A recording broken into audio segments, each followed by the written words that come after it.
Chief Reverend Venerable Dr. K. Sri Dhammananda, Organizing Chairman Mr. Ooi Seok Tong, Mr. Lim Yok Ki, Chairman of KK Tse Ying Buddhism Research Society, leaders of Buddhist temples and societies in Sabah, friends, ladies and gentlemen. On behalf of the organizing committee, I would like to extend a very warm welcome and good evening to all of you, especially to our distinguished speaker for this evening, the Venerable Dr. K. Sri Dhammananda, who is also affectionately known as Chief Reverend among the Buddhist fraternity. This year, as part of the nationwide celebration to commemorate the 50th anniversary of Chief Reverend's missionary service in Malaysia, we are indeed happy and fortunate to have this opportunity to jointly organize Chief Reverend's Dhamma-Tuta tour to Sabah. The Chief Reverend's tour of Sabah is for 5 days, from 12th to 16th August. Chief Reverend will be visiting Lahadatu tomorrow. The theme of Chief Reverend's tour is Inner Peace and Well-being. Tonight, Chief Reverend will speak to us on Power of the Mind. Ladies and gentlemen, Chief Reverend is no stranger to Sabah. Chief Reverend has been to Sabah on several occasions over the last 2 decades. Permit me, Venerable Sir, to give a brief introduction of your good self. For those of you who were with us here on Monday night, please bear with me. Chief Reverend was ordained as a novice monk in Kirindi Vihara in Sri Lanka at the age of 12 and given the name Dhammananda, which means one who experiences happiness through the Dharma, or Buddha's teachings. At the age 22, Chief Reverend received his higher ordination, Upasampada. Chief Reverend holds a diploma in linguistic, philosophy, Pali, Sanskrit, and Sinhalese, and a master's degree in Indian philosophy from Benares University in India. In recognition of his scholarship and contribution to Buddhism, the following universities have offered honorary doctoral degrees to Chief Reverend. That I have been working here in this country to promote Buddhism for 50 years. But I have not converted even one person into Buddhism. What a failure. 50 years. But I think few hundred thousands might have accepted Buddhism in many parts of the world after reading our publications and after attending to various religious talks. But I did not convert anybody. Tonight, our talk is Power of the Mind. First, we must understand what is mind and where it is. When Albert Einstein was asked this question,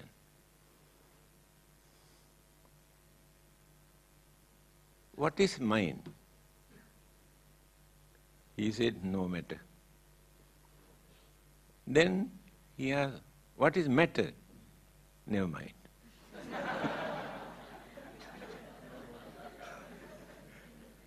Correct answer. Because in the matter there is no mind. In the mind there is no matter. They have we answered.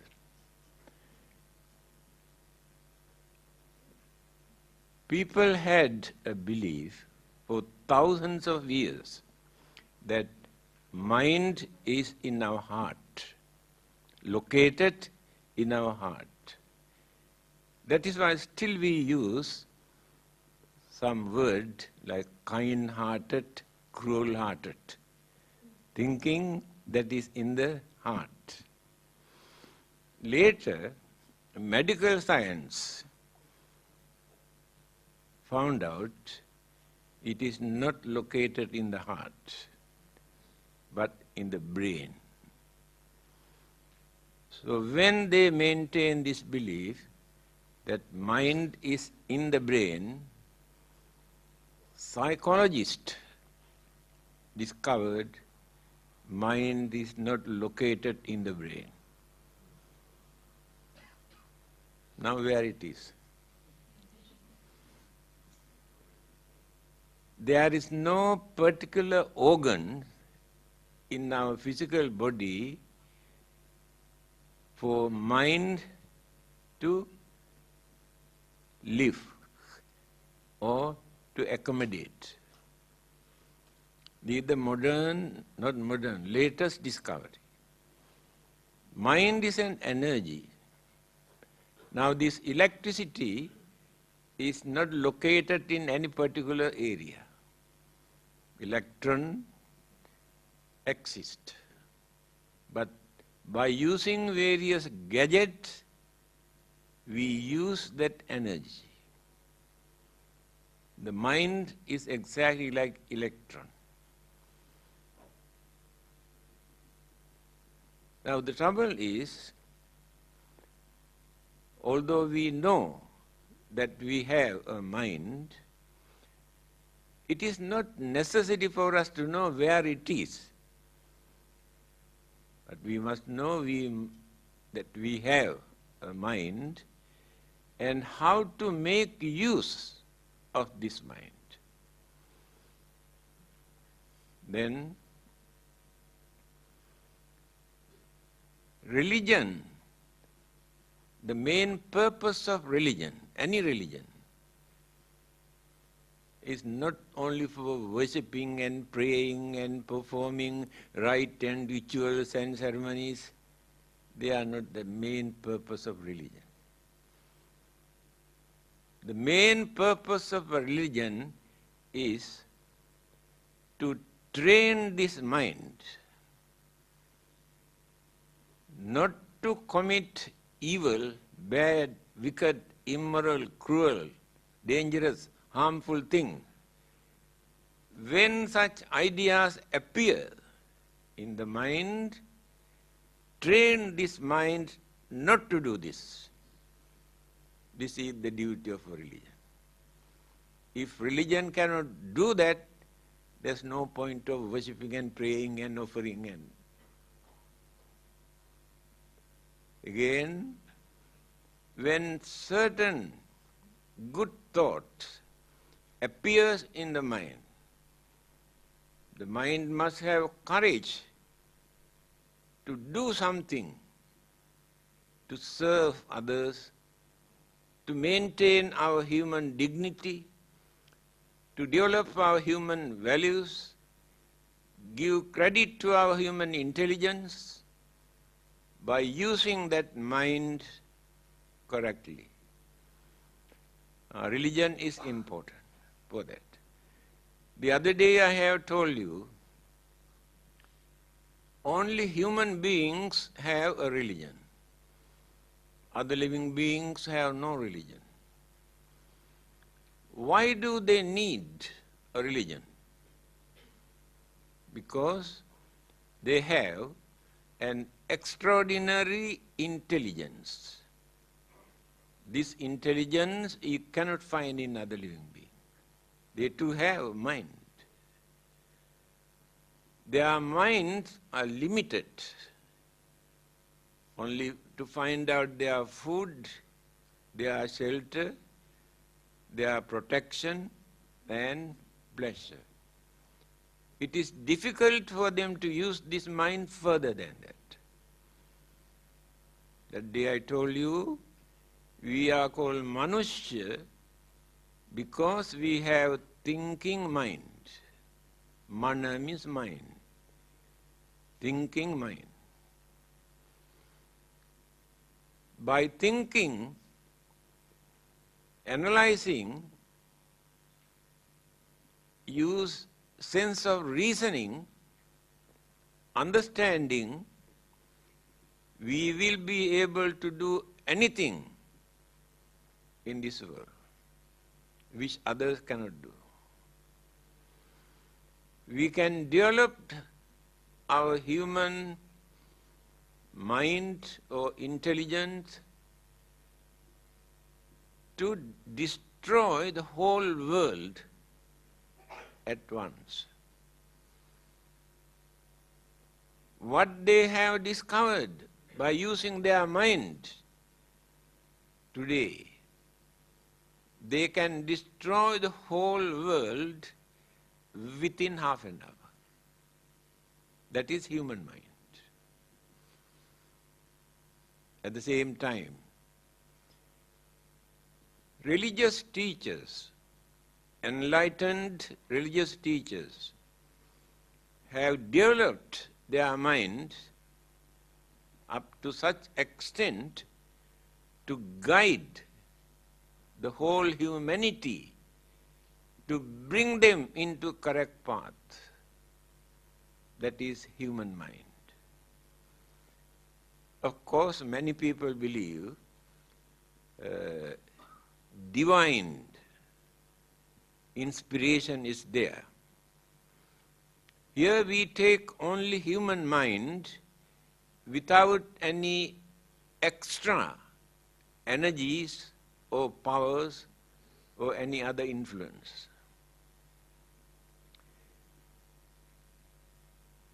When the Buddha wanted to explain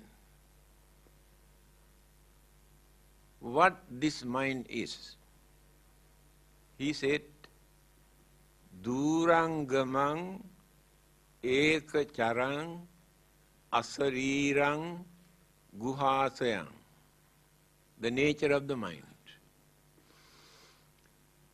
He says, I have never seen another energetic, strong force or energy in this world other than the human mind. Human mind is the most strongest energetic force in this world. That which works so rapidly. We know lightning. Appear and disappear, we have no time to see lightning. But the mind can work thousands times faster than that.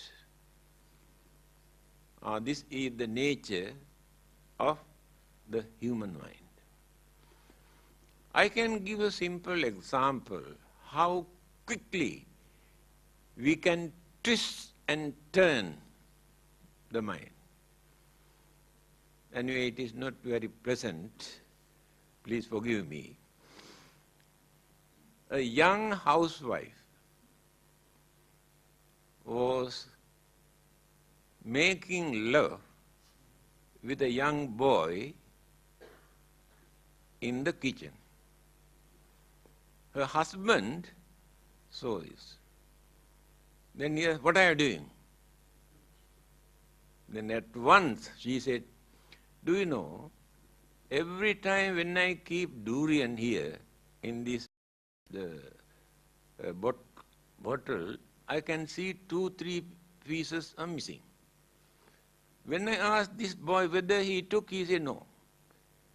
Today I wanted to smell his mouth, whether he has taken the durian or not. 1 second. Within 1 second, she narrated this story. That is more than enough for you to understand the nature of your mind. You can twist and turn so rapidly, there's no another energy that which can work so rapidly. That is why Buddha says, there is no another energy that which can work so rapidly other than the human mind. Eka charang. Mind has no companion. Live, exist alone. Today there are 6 billion human beings in this world. You cannot find 2 human beings who think equally. Each and every person thinks individually. Husband and wife who lived together so 50 to 75 years, still husband cannot understand the mentality of wife, wife cannot understand the mentality of husband. This is the nature of the human mind. Asarirang. There is no formation as an object, either tangible or visible object, to say this is mind. It is invisible and formless. Guha Sayang. By catching this word, many people thought that it is in one of the organs of our body. Live in a cave, Guha Sayang. Mind exists in a cave. But when we analyze, we can understand that the whole body is the cave. Not the heart or the brain, but the whole body. Mental energy exists in our body, according to the Buddha also. Then, there was a lot of controversy regarding the origin of the mind. At what stage in the mother's womb the mind starts in that baby? What stage? Different opinions. They could not come to any conclusion. Albert Einstein says, mind must come first.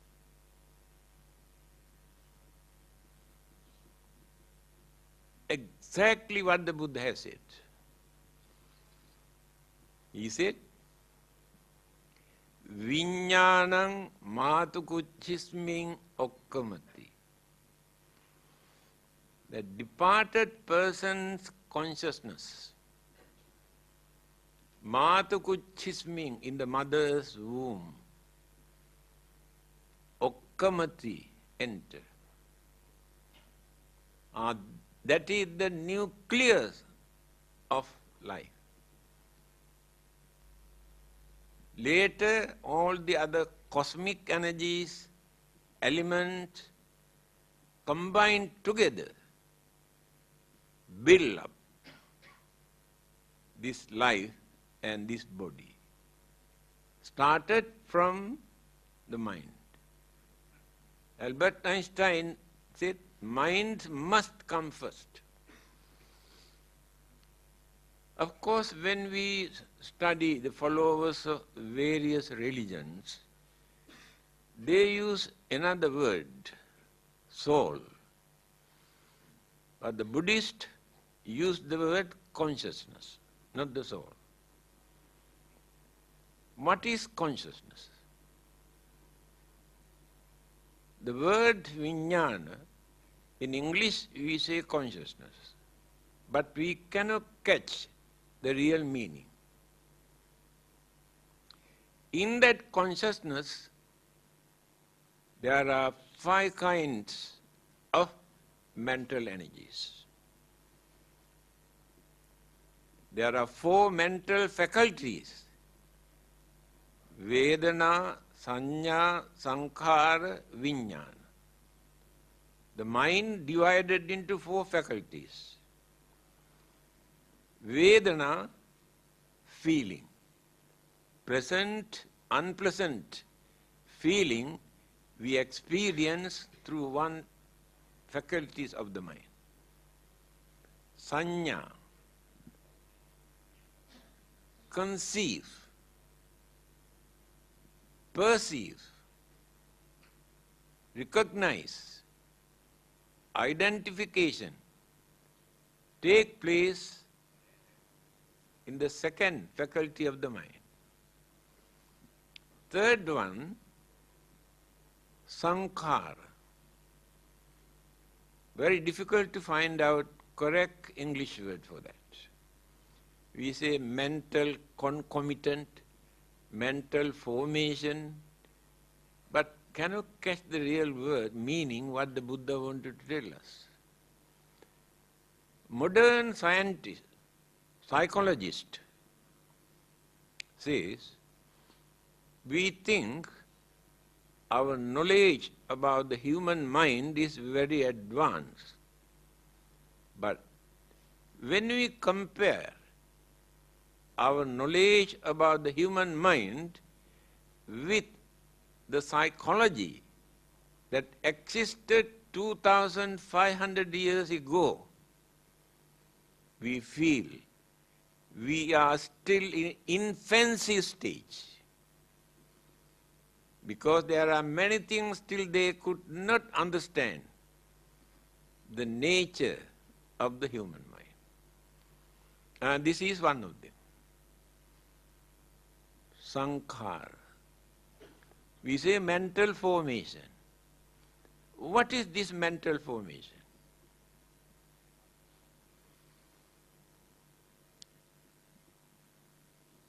All our mental activities, wholesome, unwholesome,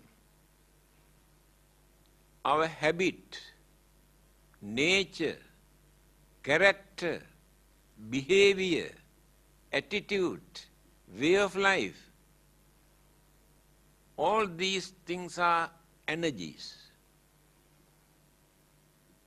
When all these things combine together, take as one mental faculty, sankhara.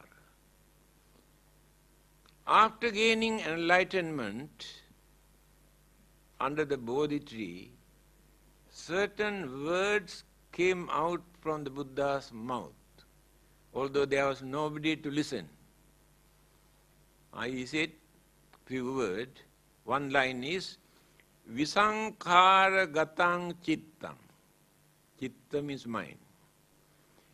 Now in my mind, there are no sankhara, no mental formation of accumulations of all those things just now I mentioned. Mind is free after gaining enlightenment. Now, we are the result of what we were. We will be the result of what we are. Even children also can understand this language. We are not referring to any religion. This is the nature of the mind. Here we are using our character, our behavior, our attitude, our way of life, our way of thinking, by using the same attitude that we maintained during the last existence. That is why by nature, by birth, each and every person has his or her own character. Assume in one family there are 5, 6 children. Same parent, same environment, same education, no differences. But when you study, one person is very intelligent, another one is very stupid. One is criminal-minded, another one is religious-minded. One is very generous, the other one is very stingy. Then who has given this attitude, mental attitude? Do you think given by the God or given by the parents? No. That is their own. That is how we continue our attitude. We continue life after life. Wholesome, unwholesome attitudes. Small children very easily learn bad things. No need to teach purposely. We do not send them to school to learn bad things. We do not send them to take private tuition to learn bad things. Naturally, they learn all the bad things. No need to teach. But to teach good things, you had to send them to school, we had to send them to private tuition, you had to beat them, scold them. Even then they are very lazy, very difficult to gain that knowledge. That is why we are used to do more bad things than good things. That is why from our childhood, very easily we learn bad things. Very easily we learn. Good things, we had to use our full effort to learn, otherwise cannot. Now religion is called agama. This is an ancient word. Even 2000 years ago, in a Buddhist book, we used this word, agama, religion. It's a very meaningful word. Here now they pronounce as ugama, but the original word is agama. A means purposely. Gama means approach. Purposely we must approach. That is religion. Why? Religions never come to us. But all the other things, so many things come to us. We accept. But religions never come to us. There's nobody to bring religion by birth. Just because we were born in Buddhist family, Christian family, Hindu or Muslim families, then our parents and elders train us, teach us to follow them. Supposing we separate few children from different religious groups, no connection with any religion, allow them to grow. They never talk anything about religion. That is why I told you, they never bring religion by birth. That is why it is called agama. Purposely we must approach, we must accept, we must believe. But many other things naturally come to us, then we accept. Then our habit, nature, character, behavior, intelligence, stupidity, all these things are our nature. By nature, we maintain. Again, religion is important for us to train the mind not to continue those evil, bad attitudes, but to cultivate all the good attitudes and virtues. If religion cannot do this, there's no point of following any religion. We fight only for religious labels. They are not fighting for religion.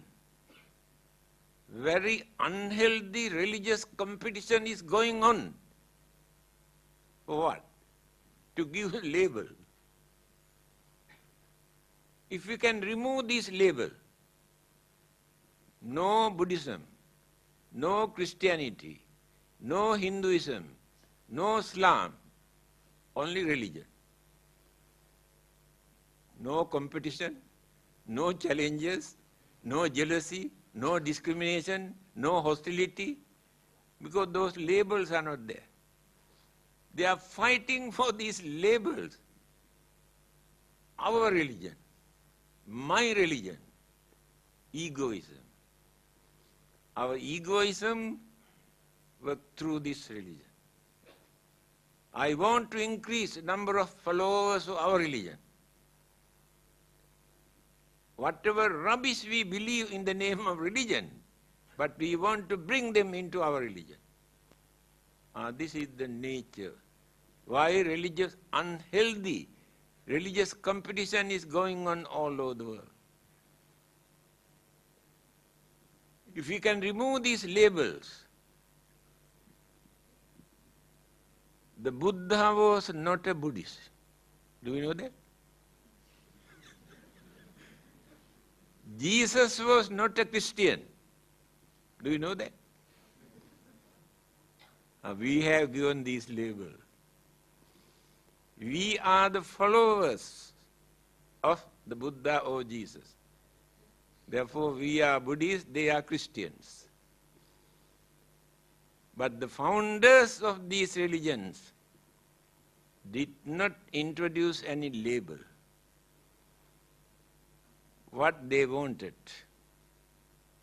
was to guide us, to tell us what is right, what is wrong, what to do and what not to do, how to maintain peace, happiness, satisfaction in our life. These are the duties of a religion.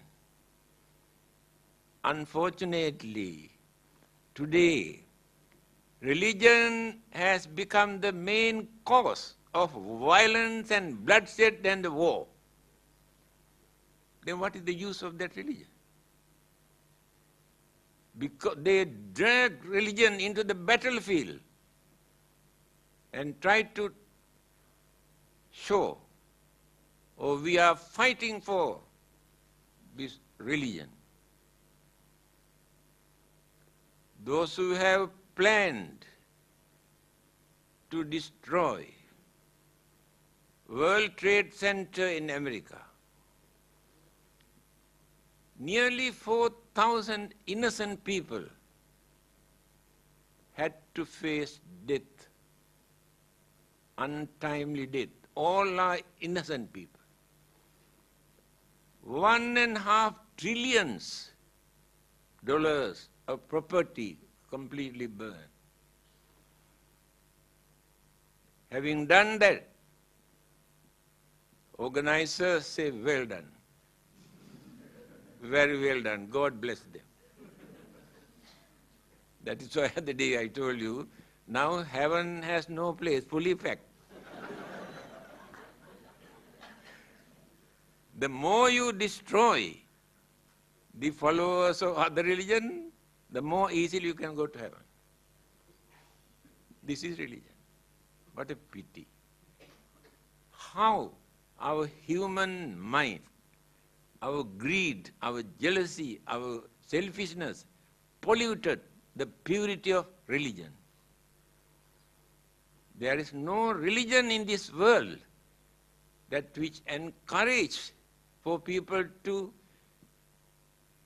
create this kind of cruelty for innocent people to suffer.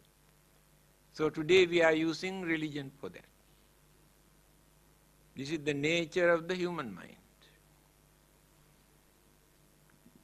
Religion is to train and tame and culture the human mind.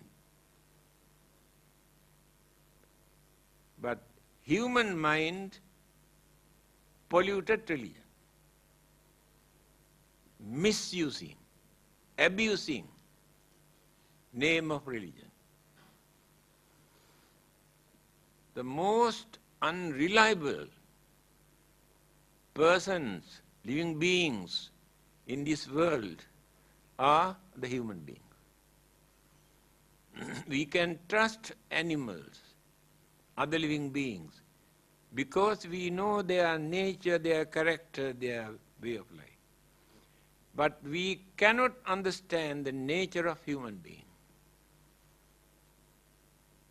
because of that human mind. To train this human mind, different religious teachers have introduced, taught different methods. Many people started to worship and pray and do some recite something.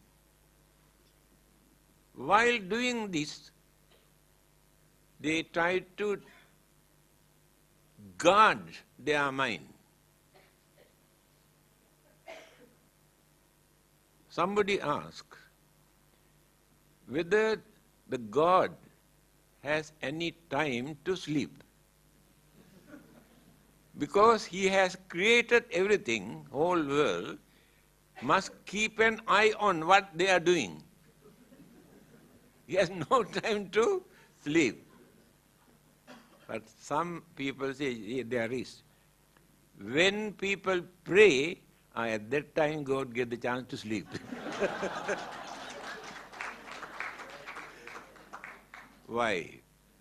God knows at that time they don't do any bad thing, any harm to anyone. God can trust them while they are praying. So in that sense it is useful. But that is not enough. We pray and pray and pray, go back and started violence and bloodsheds and all wicked, immoral things. Because the mind is not trained. Mind is not cultured. Mind is not developed. But we developed cunningness and selfishness.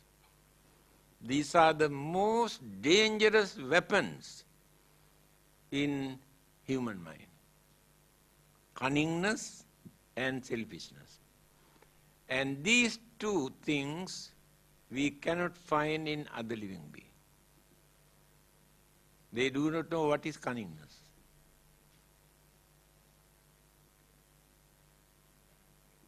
Small children, still mind not yet developed up to that extent to bring external things into the mind. Telephone is ringing. Then child goes, say hello. Can I speak to so and so? Mention the name. Then the child say, Daddy, telephone call. Then the daddy say, tell I am not at home. Then this child say, Daddy says he is not at home. Because they are innocent, they have no cunningness, they do not know how to tell lies.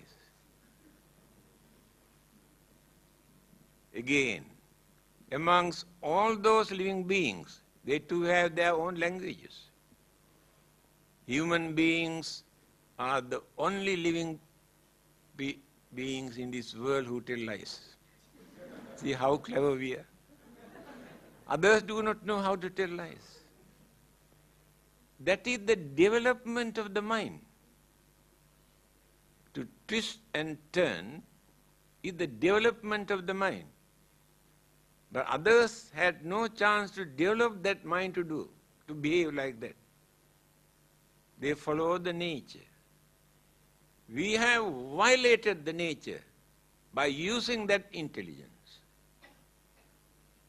Then misuse this mind by adapting our inborn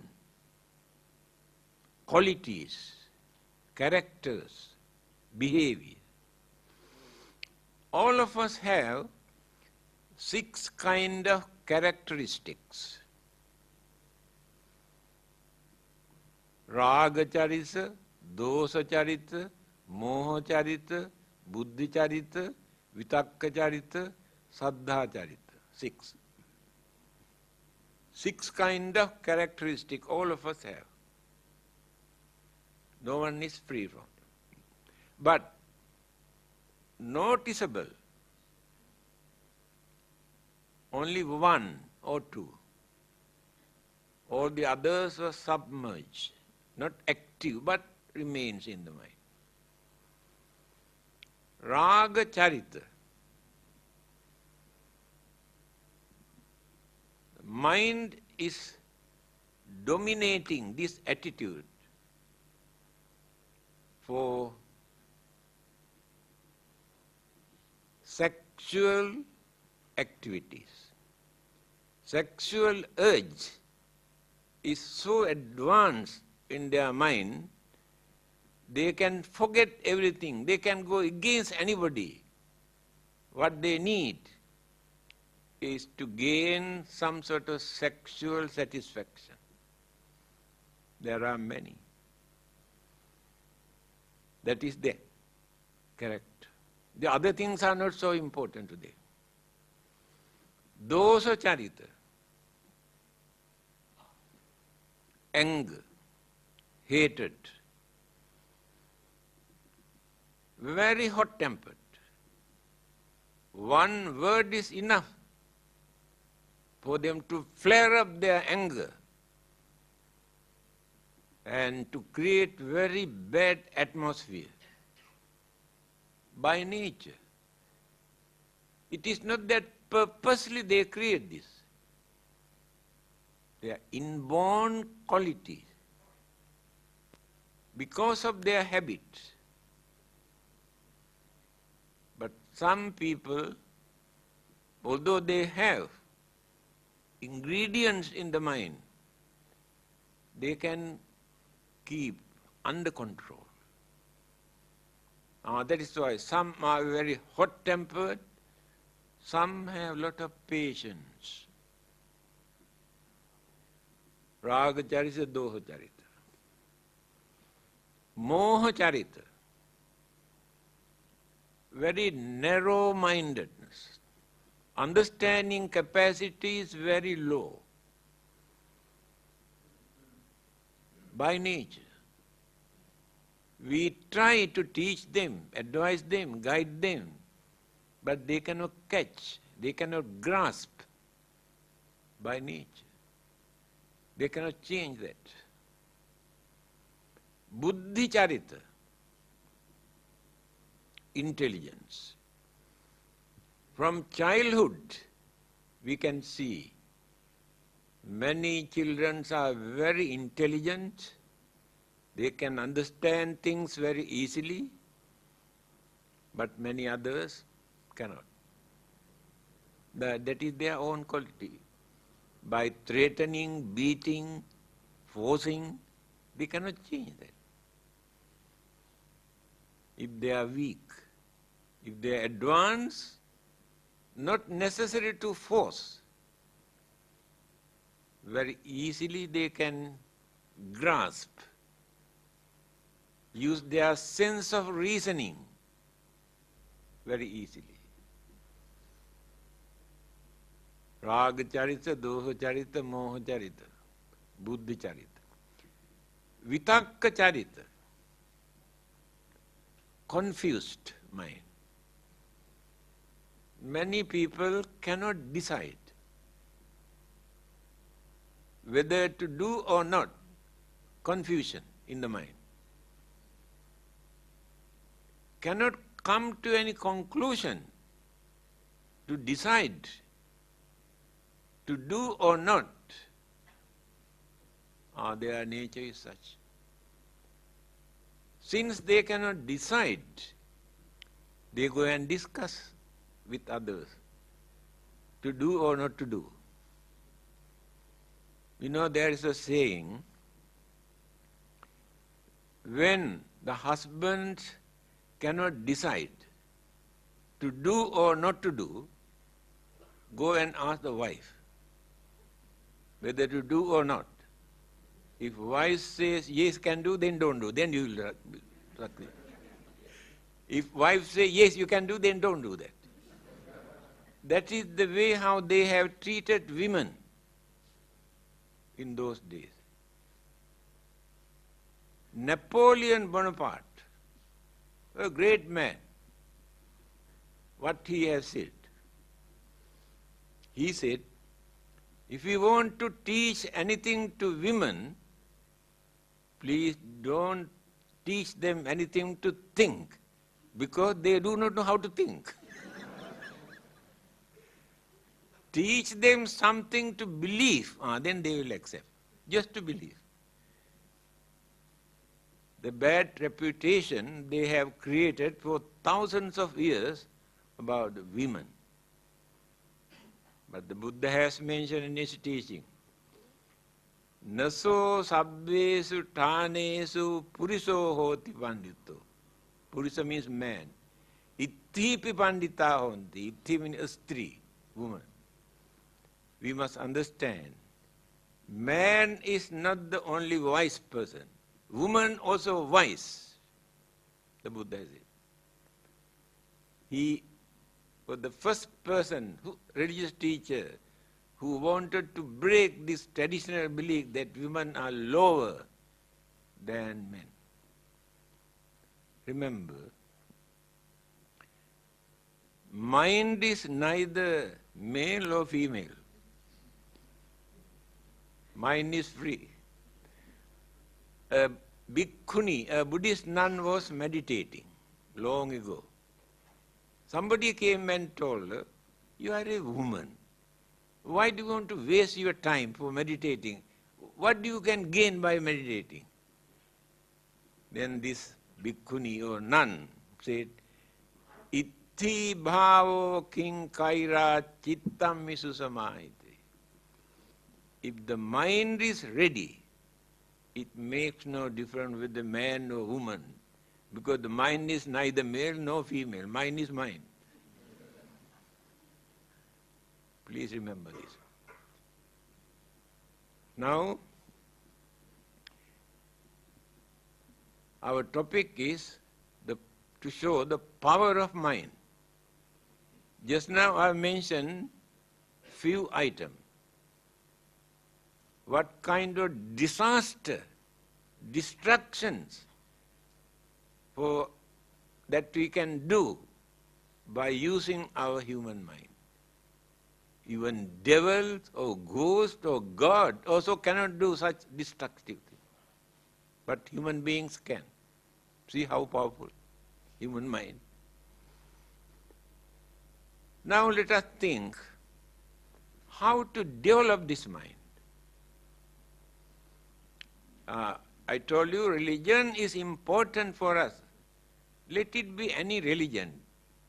That religious label is not so important. To learn how to develop this mind, to avoid evil, to do good, to train the mind. This is the message of the Buddha. If anybody asks, actually what is Buddhism? Only these 3 lines. Sabba papassa akaranam, not to do bad thing. Kusalassa upasampada, do good things. Sachitta pariyo dapanam, try to purify your own mind.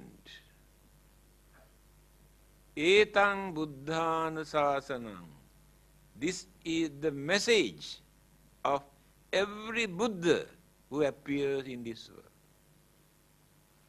Here, you must try to purify your own mind. Why the Buddha says like this? Nobody else can purify the other person's mind. The Buddha cannot purify your mind or our mind. God cannot purify your mind. But you can do. Very clearly Buddha says, Tumhehi kiccang atappang Sakkhataro Tathagata. You had to use your own mind to understand and to do this.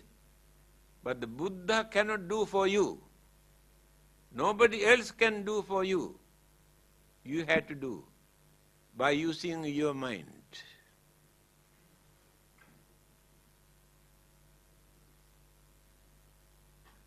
Now, you believe in God. You know you are very cruel. You know it is very bad. You go and pray and pray and pray, asking God to take out the cruelty from your mind. Do you think God can do that? If not, you come to the Buddha. Having heard Buddha also very powerful. And worship and say, please take away my cruelty from my mind. Do you think Buddha can do that? Impossible. Another person cannot change the mind.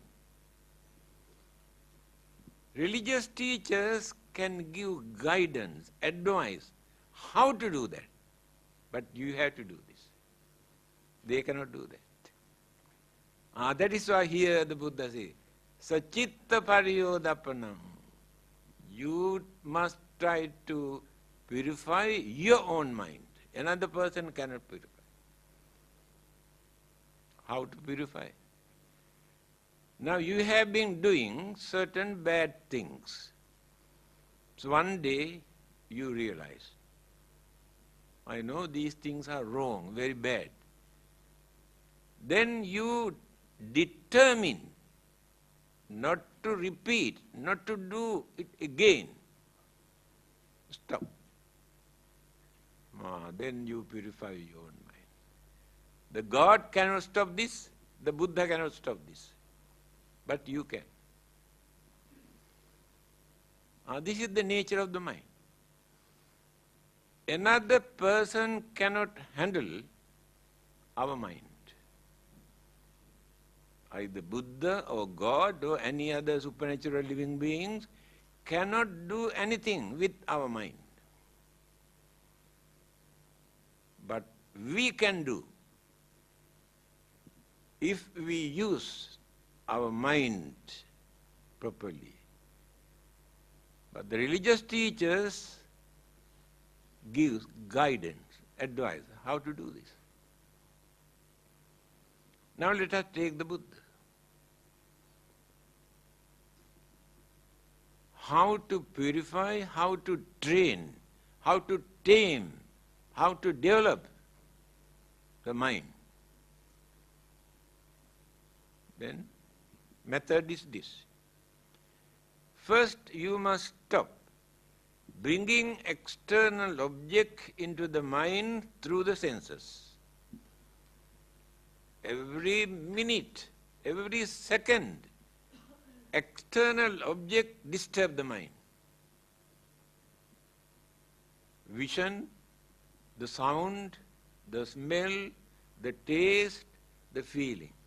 These 5 channels. Mind itself creates mental objects. 6 channels. Mind is mad now. No peace. Then create anger, jealousy, grudge and ill will, craving, attachment, all the what you call good and bad mental attitude we create because of these external objects. The Buddha says this very clearly.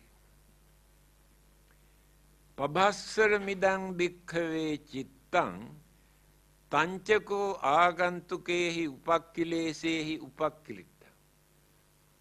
I am giving this quotation for you to know, to show the authenticity.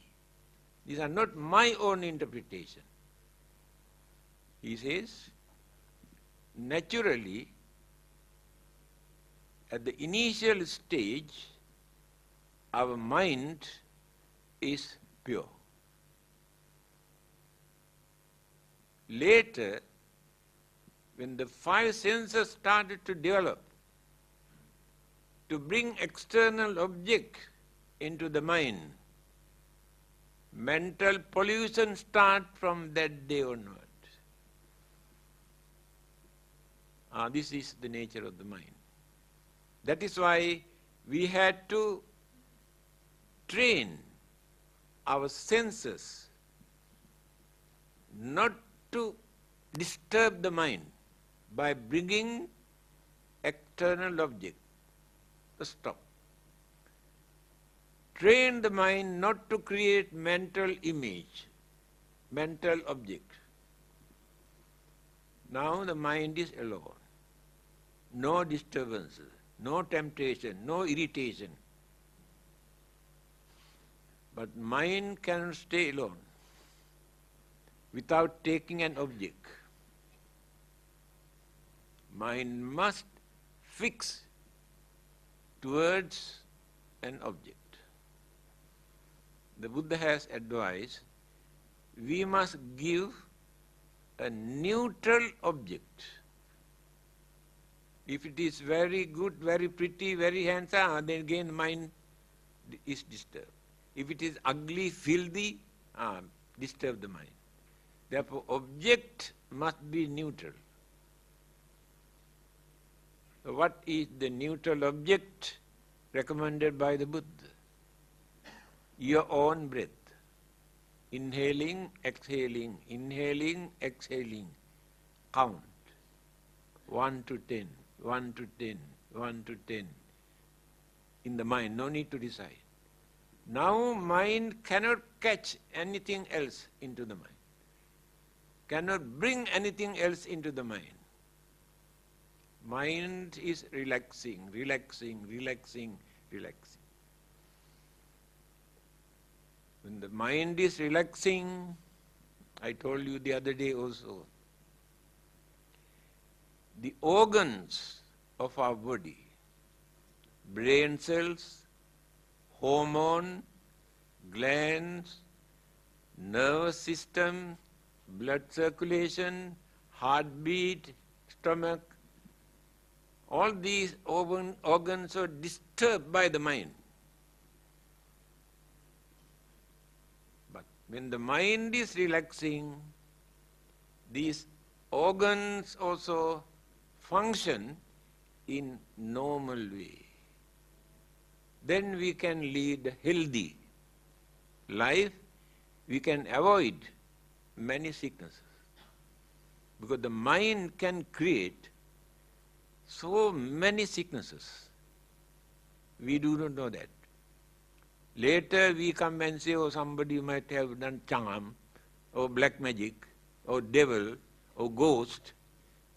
Cannot understand this is created by our own mind, not by anybody else.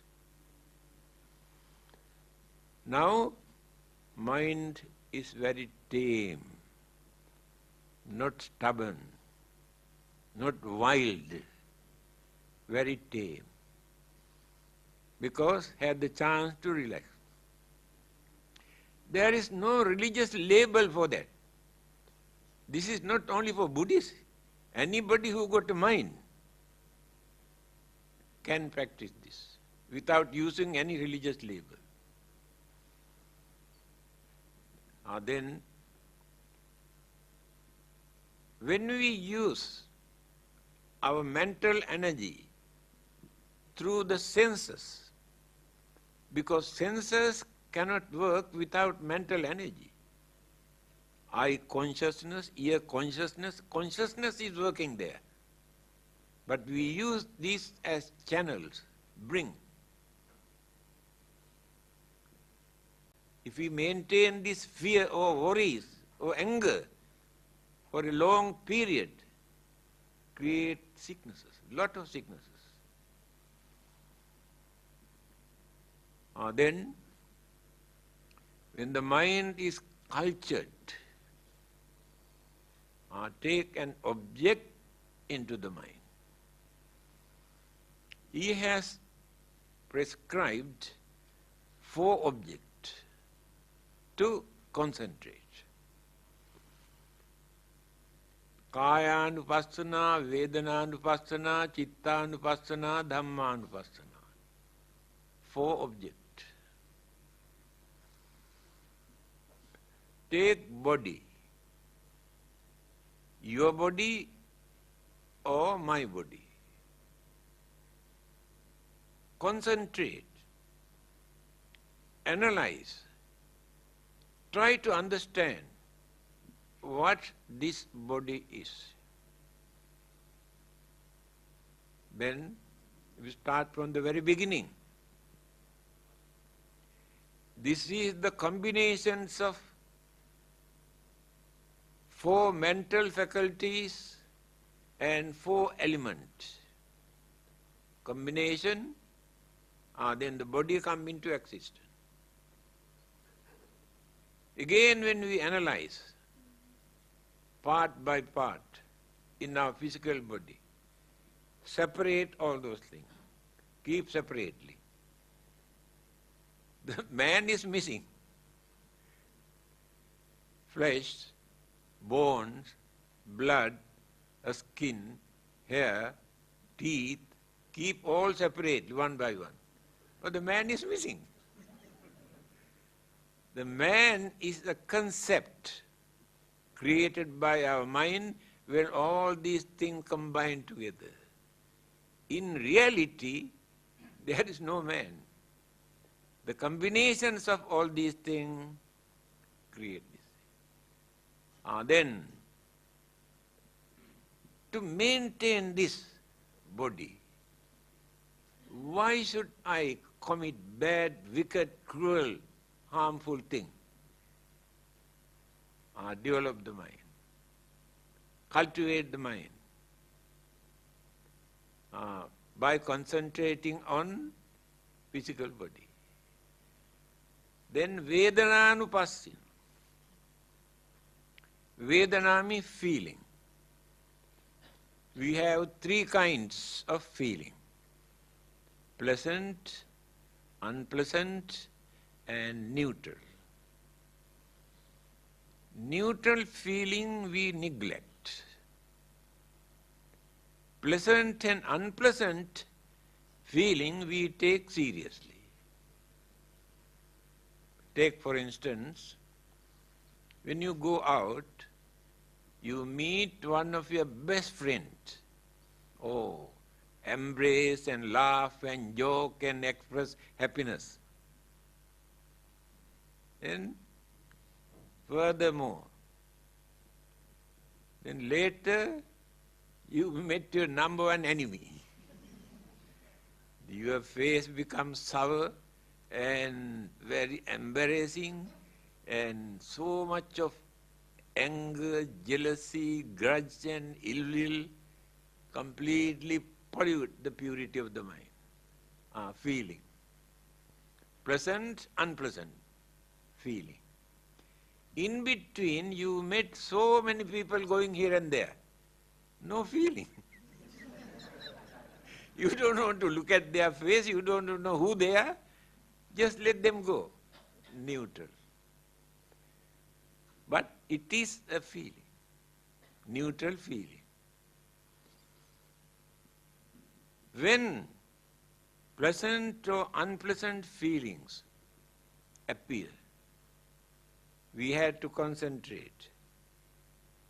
This unpleasant feeling, pain or suffering, so unpleasant feeling is not permanent. This is changeable. Impermanent. We should not hate the unpleasant feeling. We should not hate the pain or suffering. When the pain is here, focus the mind, then create, oh, pain, pain, pain, pain, pain. Then harmonize. Mind harmonize with the pain, then forget the pain.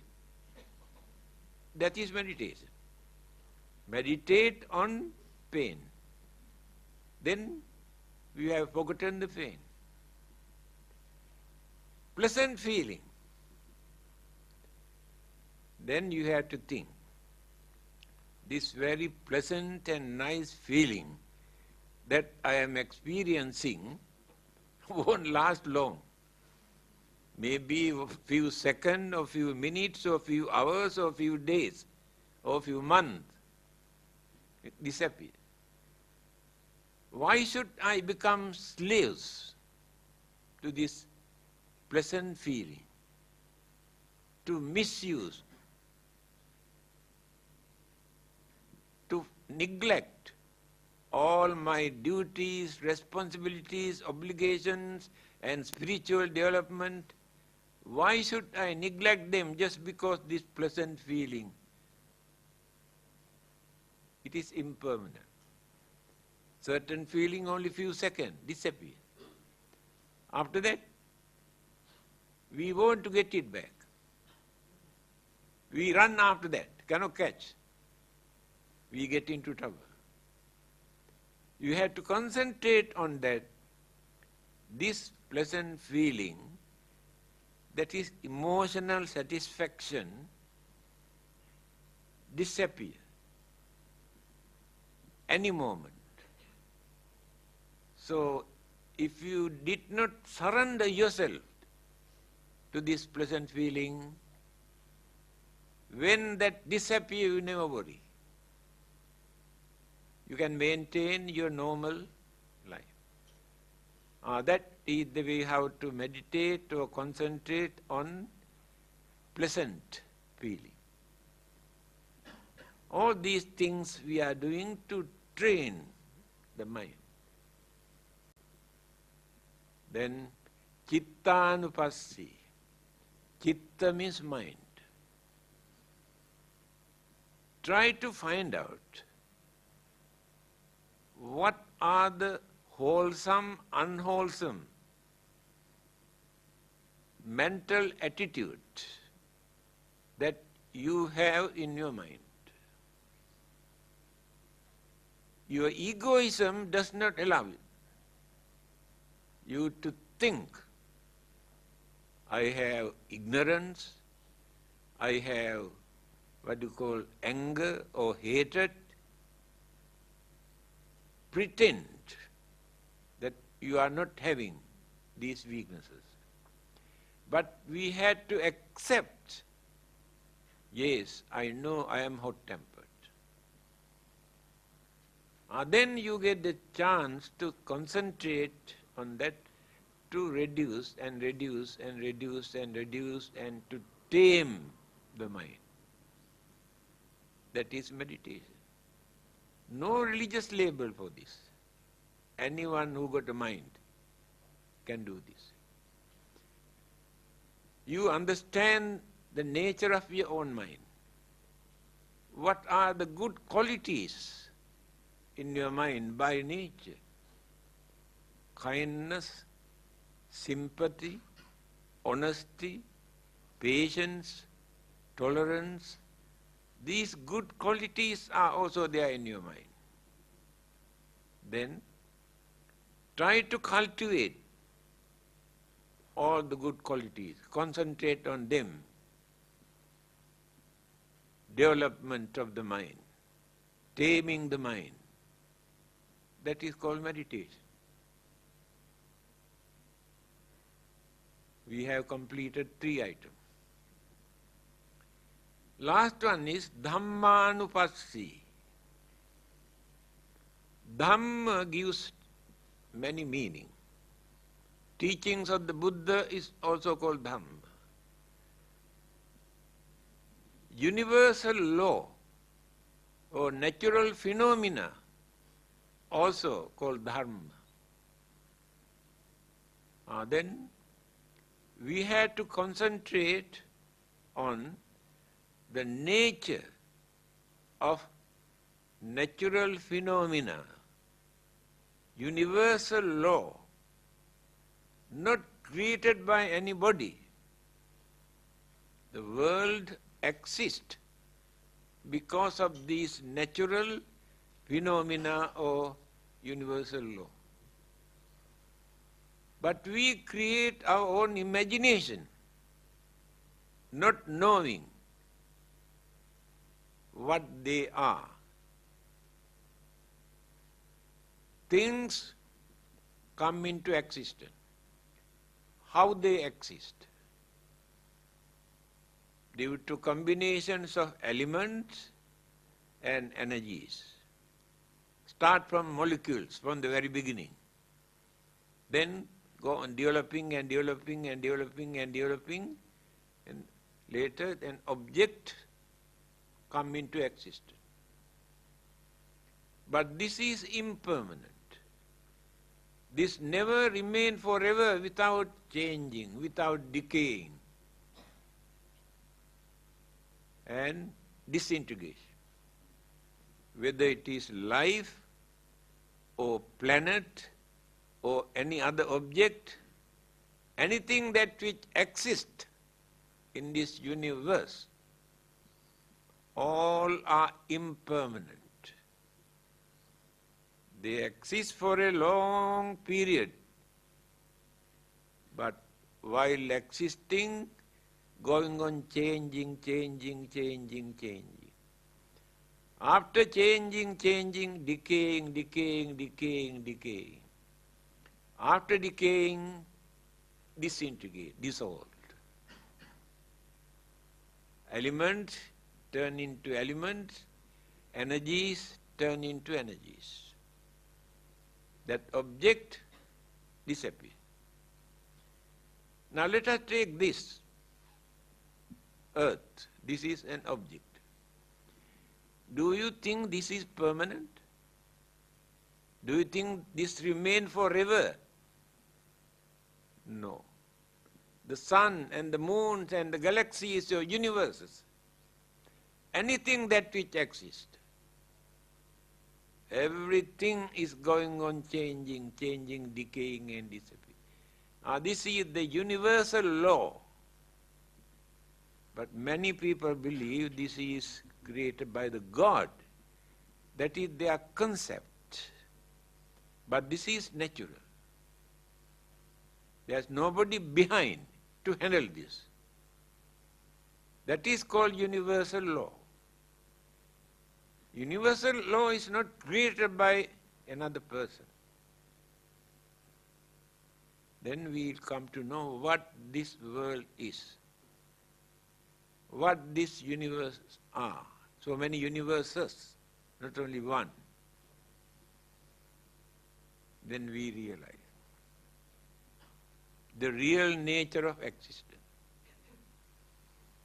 Now this earth, while we are which we are living on, divided into 4 periods, according to the Buddha. Sangvarta, Sangvartasthai, Vivarta, Vivartasthai. 4 periods. Existing period. Now this is existing. We are living. We think this is permanent, forever. No, we are wrong. While existing, it is going on changing without our knowledge. Not noticeable. It may take so many thousands or millions of years for us to understand the changes, how changes have taken place. After that, start to decay. Going on decaying. Why? That component things combine together as a bundle with the earth or planet or life or plant or hill or rocks, anything. The binding factors, energies, started to loosening. Then later all the element separate, energy is separate. It is natural. 4 stages just now I mentioned. existing period, changing period, decaying period, and disintegration. Disappear. After that, when this question was put to the Buddha, what is the origin of this world? What is the origin of this life? The Buddha said,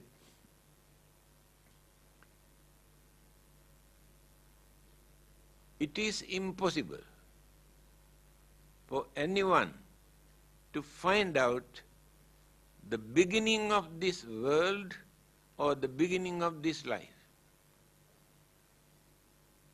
Because of this. Now, after ending this existing world, completely disappear. But dispersed particles, molecules, atom, neutron, proton, electron, gravity, gas, magnet, all these energies no one can destroy, remain. These are energies. Again these energies slowly, due to gravity and magnet, combine. Molecules. Then the formation started to take. That is why the Buddha says there is neither beginning nor end. I remember Bertrand Russell,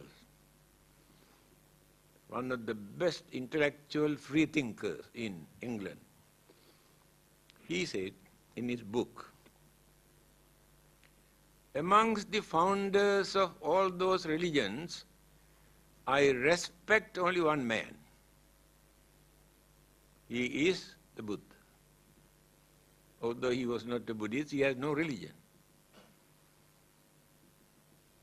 Why do I respect the Buddha? The Buddha is the only religious teacher who never made false statement about the beginning or the origin of this world. Because he knew what this world is. But all the others said, this world was started at such and such time, created by so and so. It shows how poor their understanding capacity. The Buddha knew what this world is. Therefore he said there is neither beginning nor end. Beginning become the end, end become the beginning, joined together again. Now, setting sun here in this country today become rising sun in another country. So setting sun is not the ending of the sun, reappear again. So everything that which exists, change, decay, disappear, again energy is combined together, formation take place. That is the four methods introduced by the Buddha for us to concentrate.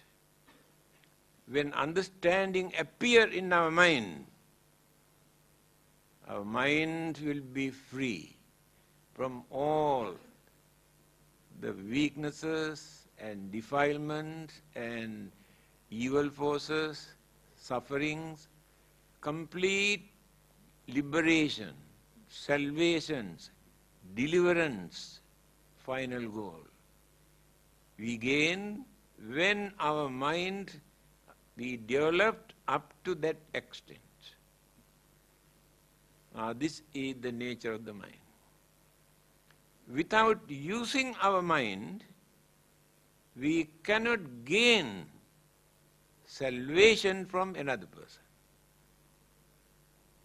Buddha says, Tumhehi kiccang atappang akkhataro tathagata. The Buddha can tell you what to do and what not to do for you to find out your salvation. I cannot give this salvation to you. You have to work for that. But Buddha can tell how to do that. So we cannot expect our salvation from another person by worshipping or praying or offering or doing anything. We had to work for that. Although they believe that they can get from either God or from any other person, but they had to work for that.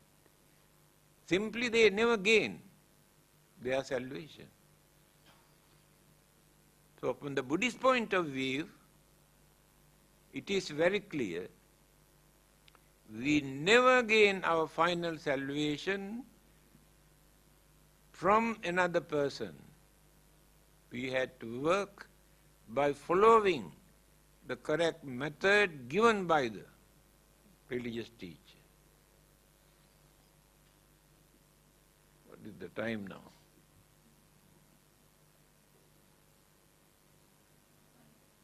9. Pardon?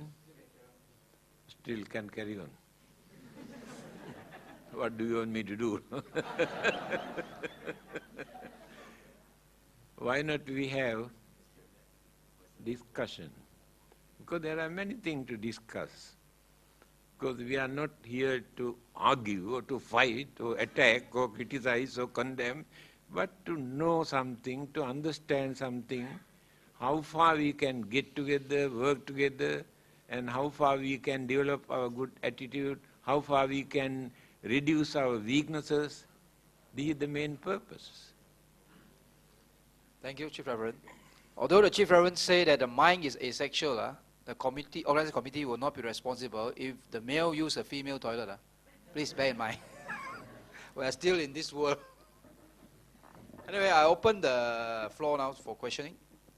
Please use the mic for the benefit of those who are present here, so that we can hear the question.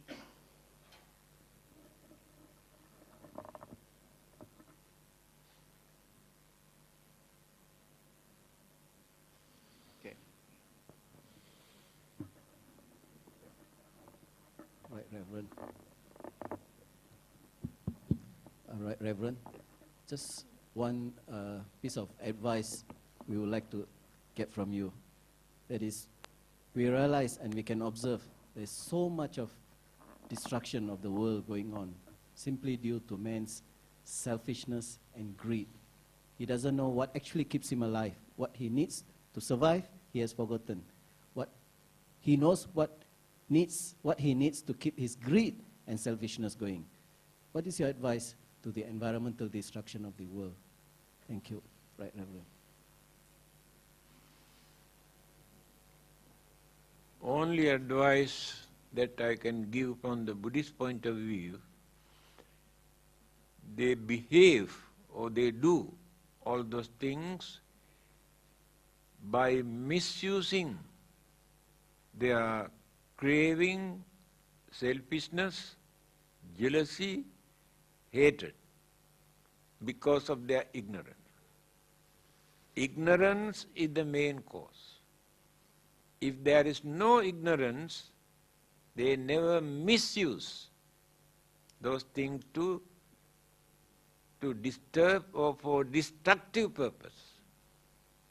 Therefore, all these troubles start from ignorance. That is why it is necessary for us to know, to understand.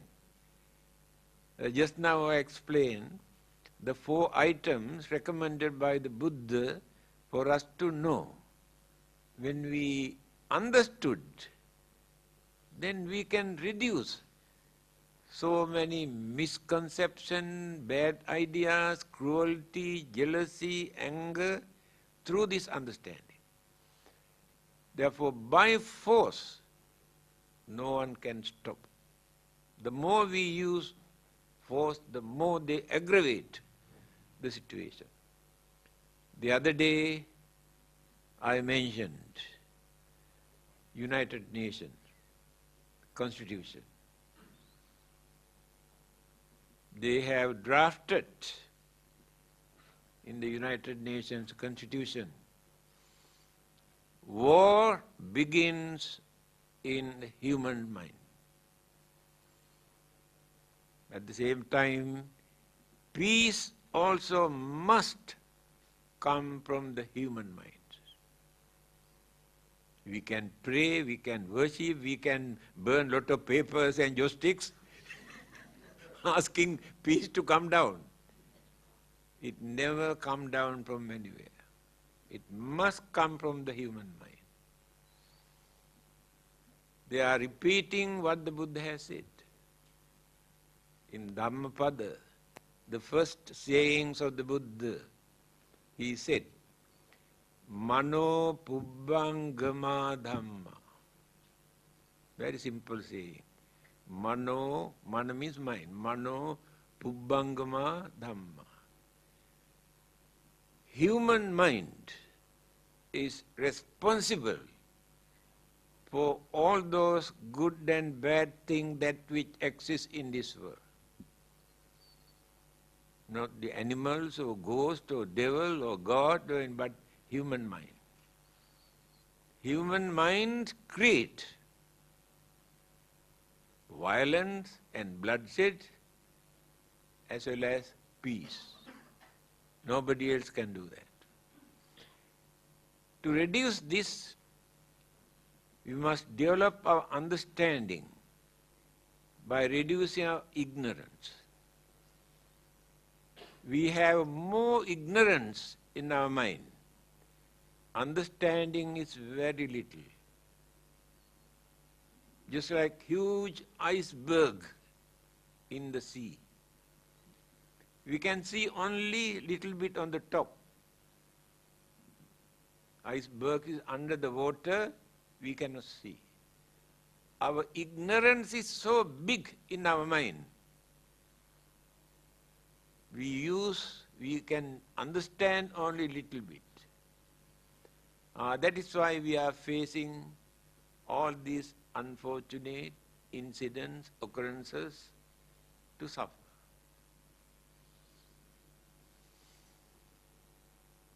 Thank you. Next question.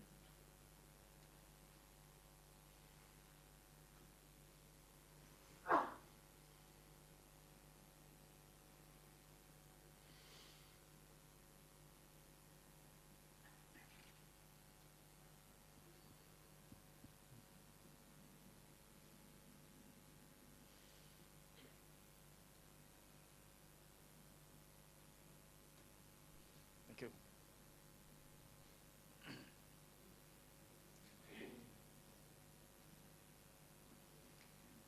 Chief Reverend, some religions seem to have a problem of accepting certain scientific theories like the Big Bang and the evolution, that we come from monkeys. Do Buddhism have this problem accepting these scientific theories? Question number 2. About meditation, I've heard other Buddhist monks who say that, to meditate, we must clear the mind. They even give a formula, clear mind, breathe in, don't know, breathe out. But just now, when you were talking about meditation, you seem to insist on focusing on object, either it's a pain or the body or the good feeling or something. So how do you reconcile the two?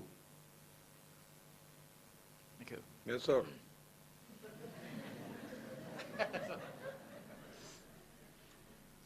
If the mind is clear, no need to meditate.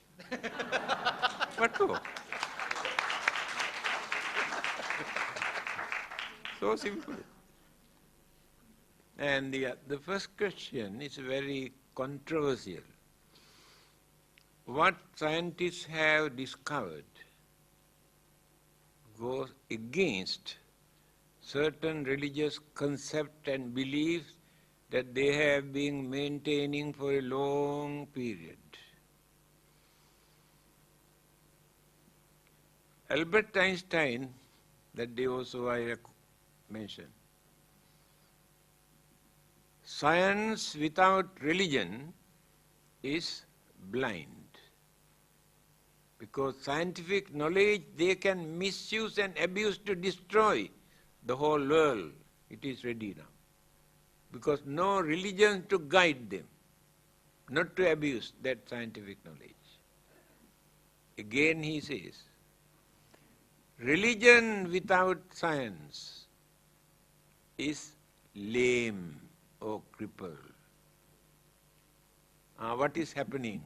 Scientific discoveries try to topple the religious belief that they maintain for a long period. Religion or religious belief they maintain not through experiment in a laboratory, through their belief. Religion started with their belief. So what they believe according to their way of thinking at that time, recorded, accepted as truth. But scientists could not satisfy. Without depending on God, without depending on religion, by using their independent intelligence. They discovered so many things that people have never heard, never thought. H.G. Wells, I think many of you know, well-known world historian. He says, according to our holy books, this world was created only few thousand years ago, H.G. Wells says. But when you study geology, we can understand it has taken millions of years for this earth to cool down, settle down, for life to come into existence. Therefore, how can we accept what is written in our holy books? These are the problems they had to face because of scientific discovery. 1998, Pope John announced, there was a big article in the State Times, very clearly mentioned, human beings were not created by the God.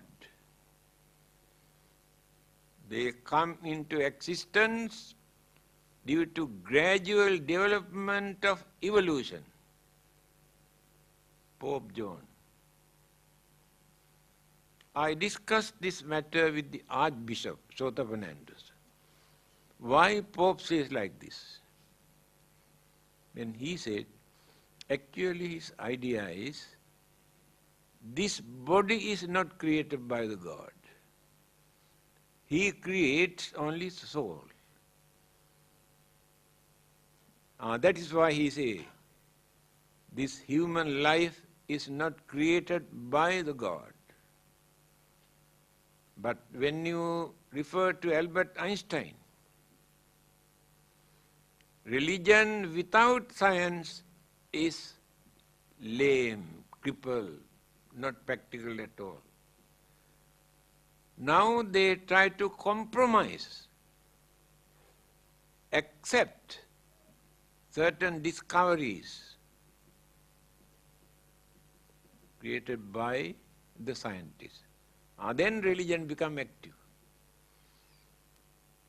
Therefore, we should not depend on our belief, what they have maintained for a long time. When you read certain Buddhist books, we can see certain stories, certain incidents, but when you compare with the modern education, cannot accept. At that time, the way how they believe. Now take for instance, when the rainbow appears, when I was a small boy, I can remember, My parents told me, do you know what is that? That is the vessel dropped by the God to take water from here. Then the rain comes. All our belief about this worldly condition was exactly like that.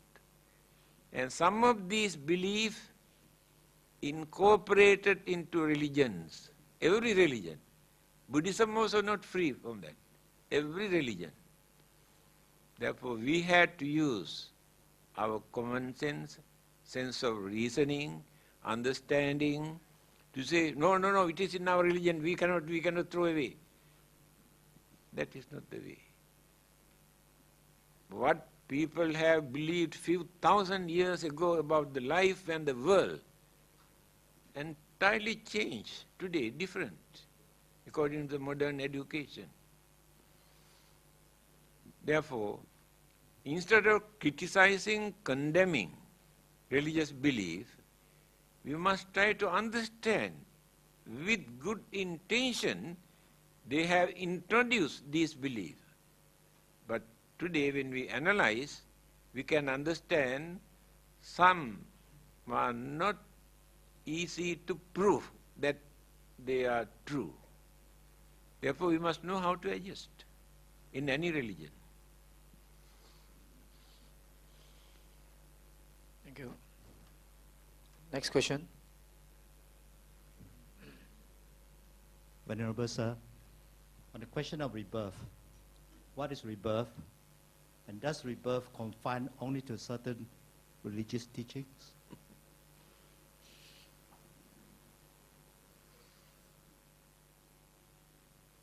There are three words. Three means reincarnation, transmigration, and rebirth. Transmigration used by Hindu, and today Tibetans also use that word, transmigration. Sorry, not transmigration, reincarnation. Reincarnation. Transmigration means the soul migrate from life to life, if not straight away, either heaven or hell. That is called transmigration. Buddhism does not use these two words. Used only rebirth. That is also not correct. The word used by the Buddha in his first sermon, Dhammacakka Sutra, he said, Natti dani punabhava. Punabhava. Becoming again. That is the word used by the Buddha. No more, we use the word rebirth. That means becoming again.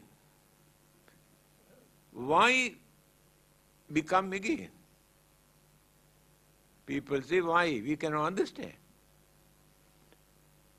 Today, religion is not important to understand that becoming again is true.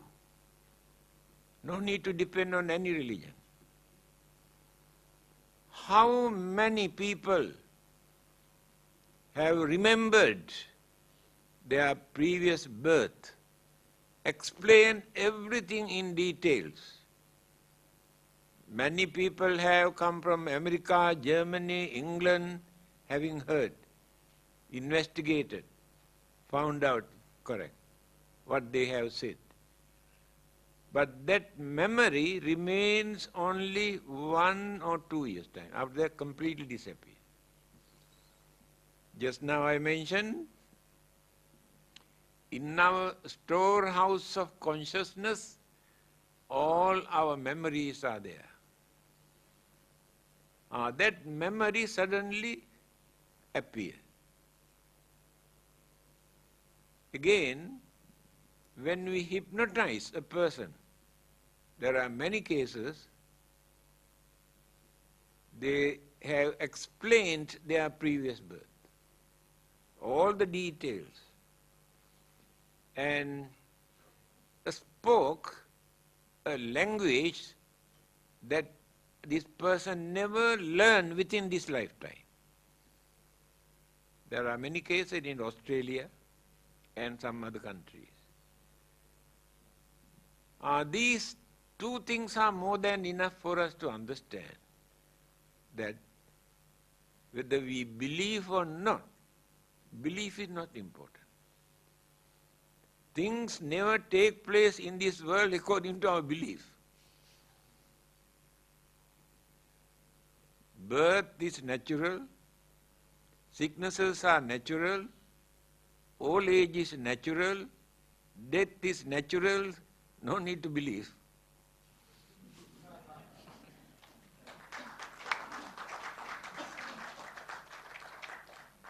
If anything happened to us after our death, that is also natural. Not according to the God or Buddha or Bodhisattvas or anybody. They are not responsible for that. They cannot create that, they cannot stop that. Only our mind, our consciousness is responsible for that. Just now I mentioned consciousness, I did not explain. What are the 5 kinds of mental energies that we maintain in our consciousness? Avidya, Trishna, Karma, Upadana, Bhava. We do not know. We take only consciousness. First, avidya, ignorance, just now I mentioned. We have more ignorance in our consciousness. Ignorance misleads us, persuades us to create more bad things than good things. It is in our consciousness. Then we have craving. 3 kinds of craving. Kama tanha, bhava tanha, vibhava tanha. Craving for existence. We can destroy thousands of others for my living or our living. Our craving is so grave, so strong in our mind. By destroying all the others, I want to live. Craving for rebirth. Craving for eternal life. Always in our mind. Then, tanha,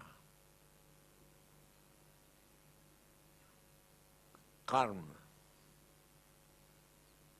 We cannot live without creating either good karma or bad karma. Karma is not belong to any religion.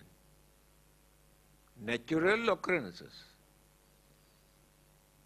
Wholesome, unwholesome, by nature. Not created by the man or religious teachers. By thinking, by talking, by doing certain things, we create good karma and bad karma. Whether we have religion or not, or whatever religion that we maintain, this is natural. When we develop hatred, anger, jealousy, grudge and ill will in our mind, we create bad karma. When we develop sympathy, compassion, kindness and honesty in our mind, we create good karma. When you scold others to abuse, insult and condemn, we create bad karma. When you talk to others to console when they are suffering from fear and worries and all sicknesses and all these problems, we talk to them kindly, very nicely to console them.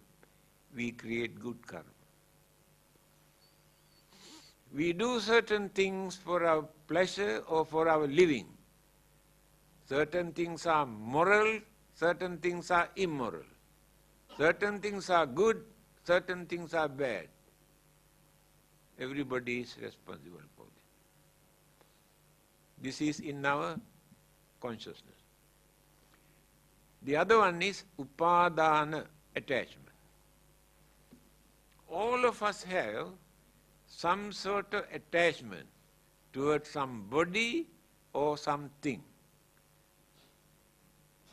There is nobody who lives in this world who has no attachment. Last one is karma formation. Karma formation means when we are going to die, senses are not working with the mind. We cannot think purposely. Stop everything. That is the time that subconscious mind projects all our good karma, bad karma, neutral karmas appear, disappear, just like a film show in the mind. Before our death, the last karmic thought that appeared in the mind, take the responsibility for the next existence. That is called karma bhava. These 5 energies are working in that consciousness. So when this consciousness transmitted from here, just now I mentioned, it must enter into a mother's womb. Maybe test tube also a mother's womb. Whether humans or animals or any other, according to karmic energy. Rebirth takes place in this way. Not created by anybody, our own mental ingredients we maintain as consciousness. Thank you. Next question.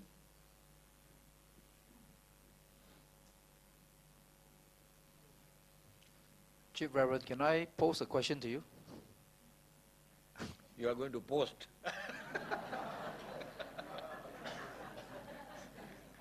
Yeah. My question is, there are quite a number of us who are meditators. Is there any way you can share with us how we are told meditation is a long task, it's a tedious and long path to walk. So very often this thing pops up in the mind, are we progressing, or are we retrogressing?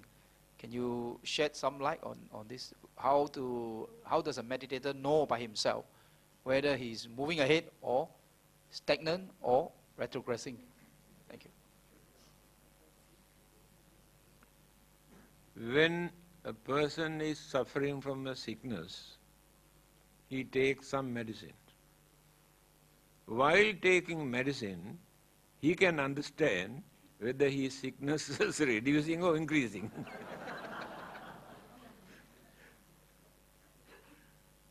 What is the first one? Okay, my first question is, what is the purpose of life? Oh, that's right. And my second question... Wait. Okay.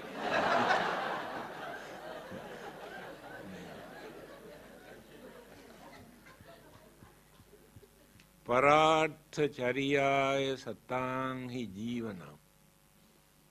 In Sanskrit language, the purpose of our life is to do some service to others. Without serving others, we cannot serve ourselves.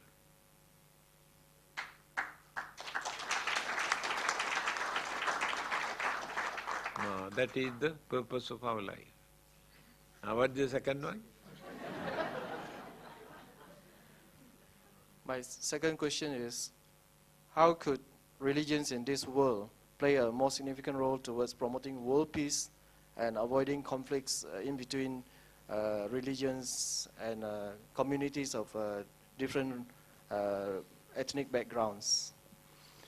In my talk, I have mentioned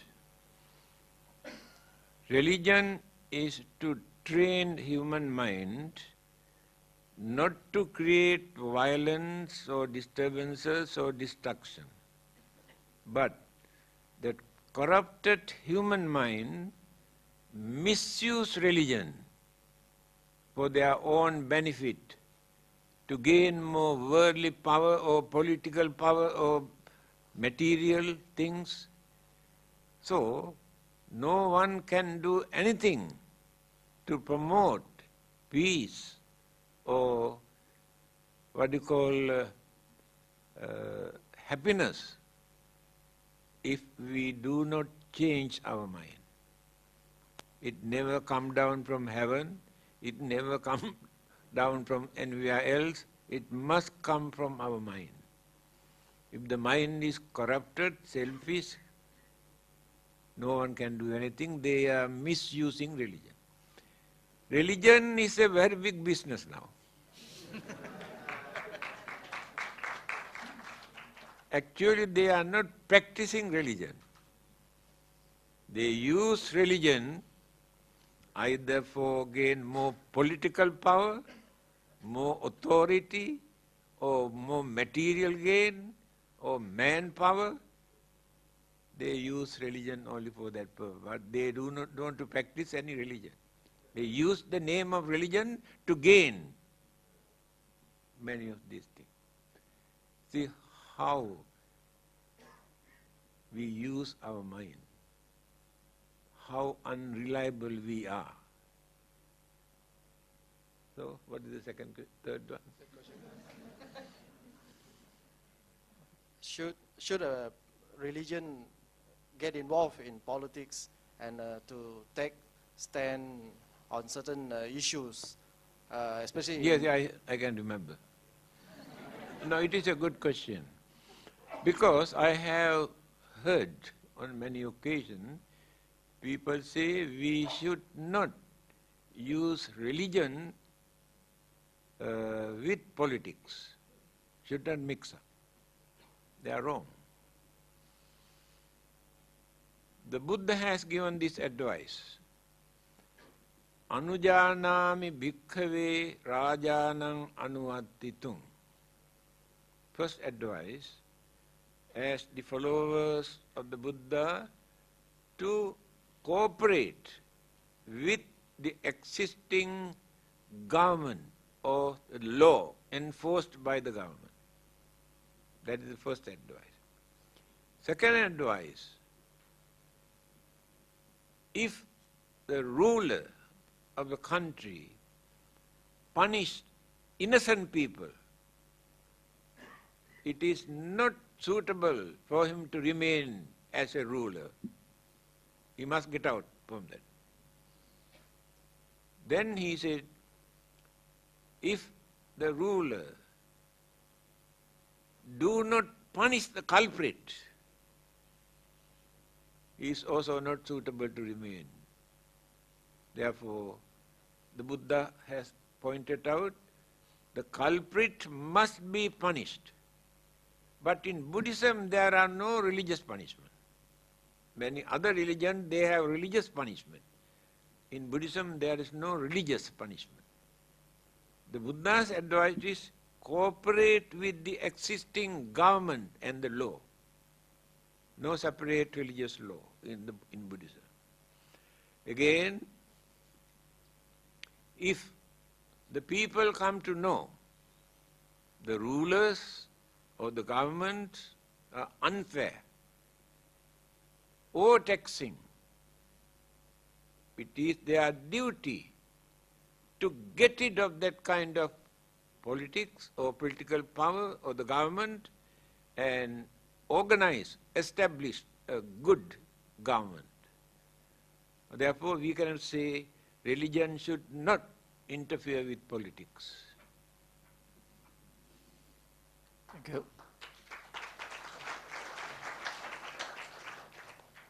Next question.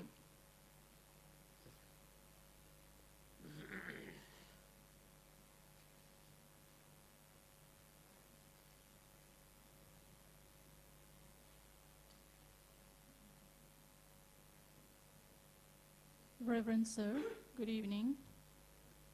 I would like to hear your opinion or belief on destiny. Is it true, or do you believe that human beings are responsible for their own destiny, as in the saying, destiny is in your hands, or is there a higher superpower that determines who we are or where we are? Thank you. I have very clearly explained.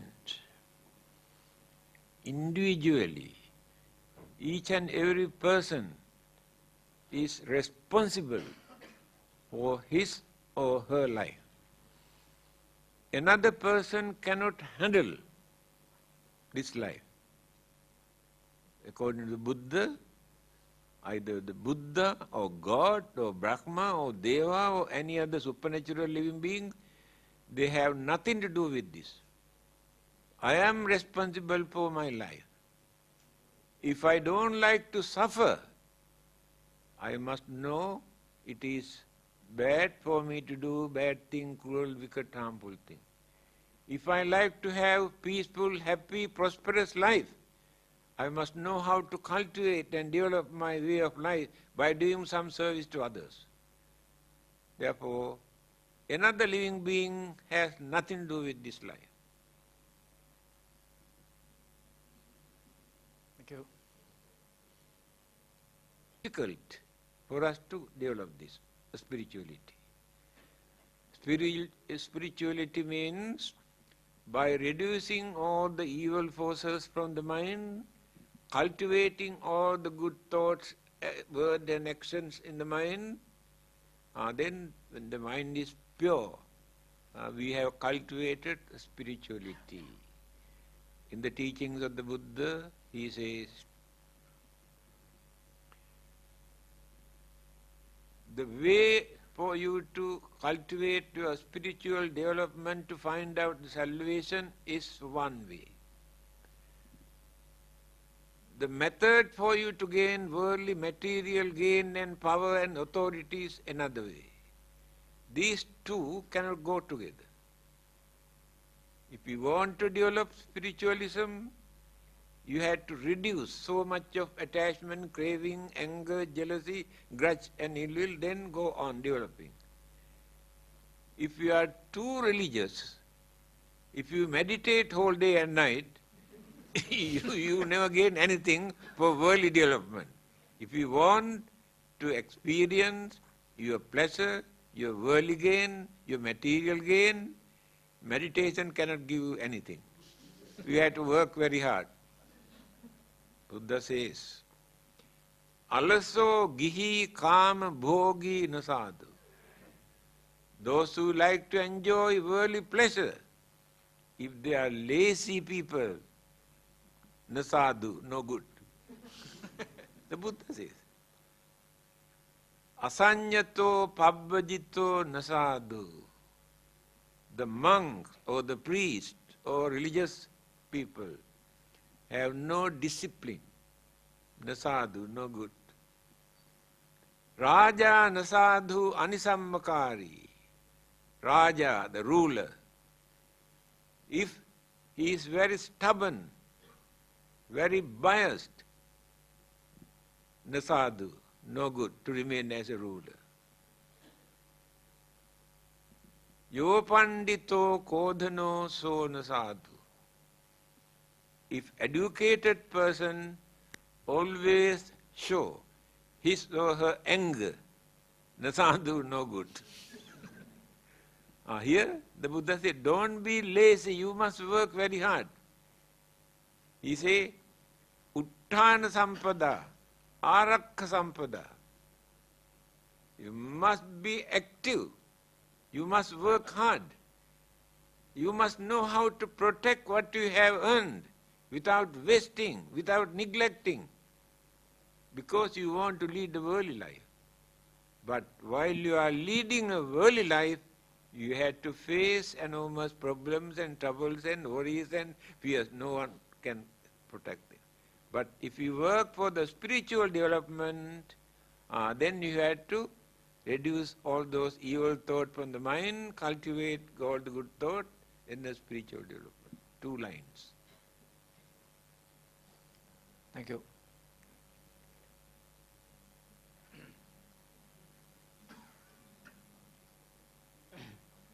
Chief Reverend, so I understand we are entitled to 3 questions. So my third question is, Chief Reverend, you have been talking about the mind and consciousness, but say in the last century, psychologists like Sigmund Freud and Carl Jung, they talk about unconscious or the unconscious mind. So you are talking about through meditation, we can gain control of our conscious mind. But can meditation also help us to gain control of our unconscious mind, for example? Because today psychologists talk about what happened to our childhood, for example, even before age of reasoning, we will somehow influence our adult life, our behavior and actions. So can meditation also help us to gain control of our unconscious mind besides the conscious mind?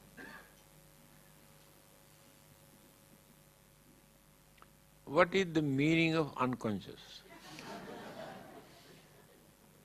What do you mean by unconscious? There is not conscious, a-conscious, before consciousness.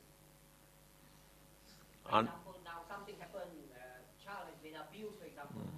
So when he grows up to be an adult, this abuse will have influence his actions and thoughts and behavior. They have nothing to do with unconsciousness. Unconscious means when the 5 senses are not working with the mind, when the mind stops thinking, that is unconscious. That means mind exists, but it does not work, unconscious. So when they meditate, they try to do this. Stop all the 5 senses, stop thinking, then the mind experience, it is unconscious. Mind experience the bliss. The Buddhas and Arahantas who have attained the higher stage, occasionally, purposely, spend for 7 days as unconscious,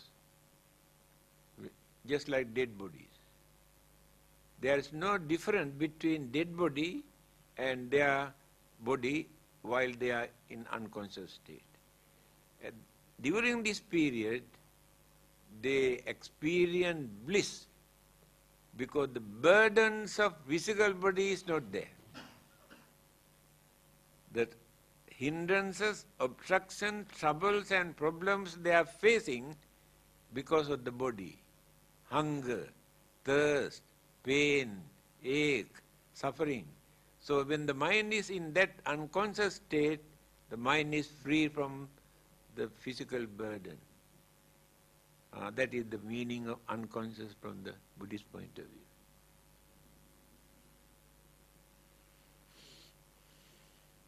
Thank you. It's 9:45. Or one final question.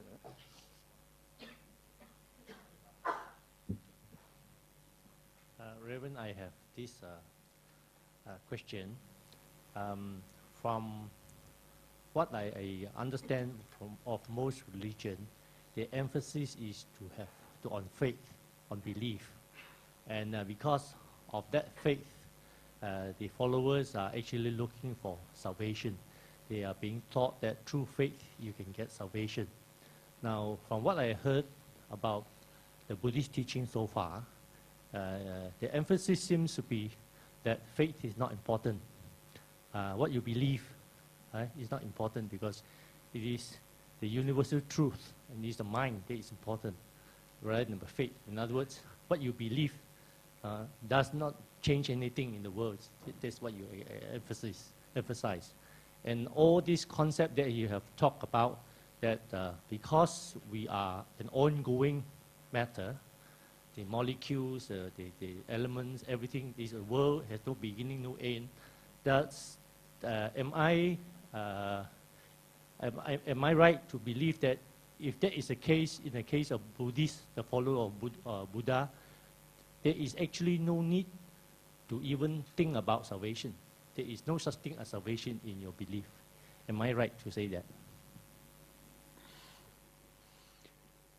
It is not necessary to believe or think. By knowing, the more we exist, the more we have to suffer, physically and mentally. Almost every day, complain, pain, troubles, worries, fear, disturbances, while we are living here. So if we don't like to suffer like this, then we must have an aim in our life. What is that aim? To get rid of all these sufferings and problems and troubles that we are facing. Therefore, religion paved the way what to do and what not to do to get rid of this unsatisfactoriness in our life. So the belief has nothing to do with that, only understanding. Thank you. Yeah.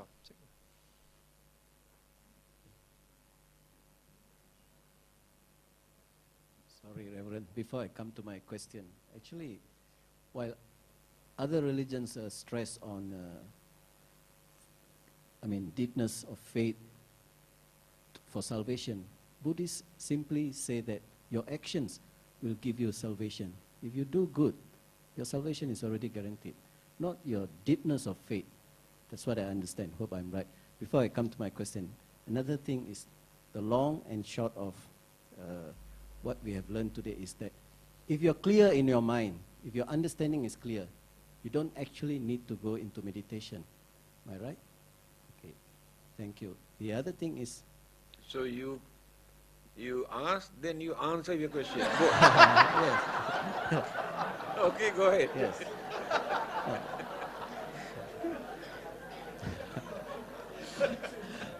I was waiting for the nod from Reverend Said, so I'm glad I'm right. The other thing is, I have in my own concept come out with a difference between religion and spiritualism. Maybe I'm wrong, but just to simplify my simple mind and make it easy, spiritualism and religion are the same, except that spiritualism is the belief in God, in a supernatural being. But you do it in your own way, spiritualism. Whereas religion, I've discovered, is rather giving a brand name to what you believe in a supernatural power. And therefore, there is a lot of diversiveness. There's a lot of you, me, they. We are different. Whereas if you are spiritual, you have no brand. Therefore, there's only one way. If you believe, you believe. Thank you. Please comment.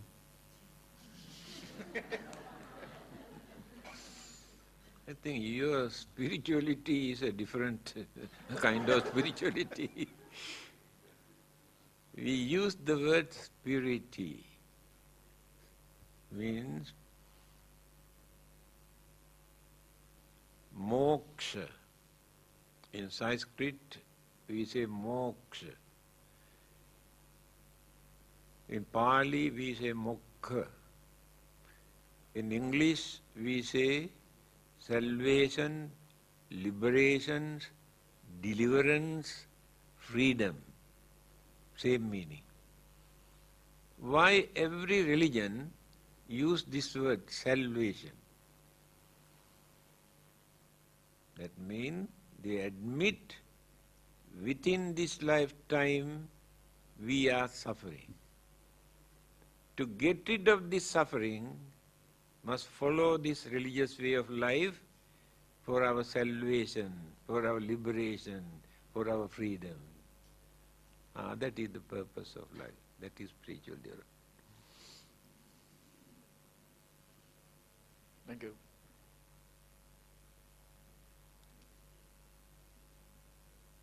It's now 9:50, so we have come to the end of the Q&A session. So once again, on behalf of everyone, thank you very much, Chief Reverend, for a very beneficial lecture and Q&A session. I'm sure all of us have benefited greatly after hearing Chief Reverend's lecture and responses to the questions fielded. The first leg of Chief Reverend's tour of Sabah has now come to an end. Bhavatu sabba mangalang rakkhantu sabba devata sabba buddhanubhavena sada sotti bhavantu te. Bhavatu sabba mangalang rakkhantu sabba devata sabba dhammanubhavena sada sotti bhavantu te. Bhavatu sabba mangalang rakkhantu sabba devata sabba sanghanubhavena sada sotti bhavantu te. Do you know the meaning of sadhu? Why did you say sadhu? Huh? Excellent. Well done. Well done. Excellent.